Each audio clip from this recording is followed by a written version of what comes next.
and welcome to Rants number 12. Teachers' pay rises, or specifically New Zealand teachers' pay rises, because it's August 2019 now, and early on in the year, the New Zealand Teachers' Unions had not a protest, but some negotiations going with the government with regard to pay rises. Now, don't get me wrong, I have the utmost respect for teachers and their value to society. My wife's a teacher. But there's one simple thing about this whole case that I couldn't quite get my head around. This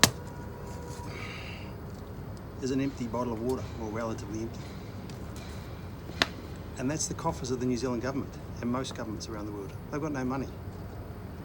So what do the teachers think they're doing going and asking for a pay rise from a broke entity? There's only one place they can get that money: borrow it. And what do we need more debt for? Because guess who pays for that debt? The kids that those teachers teach. They're going and negotiating for more money to enslave the very generation that they're teaching. This is not specific to teachers though. Doesn't matter whether you're a nurse or a fireman, anybody. The government is broke.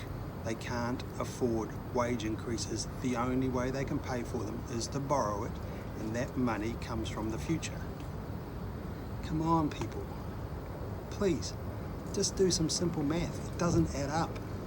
The way this has been built in the past is on exponential growth in a finite environment, which means that it's reliant on ever-expanding populations.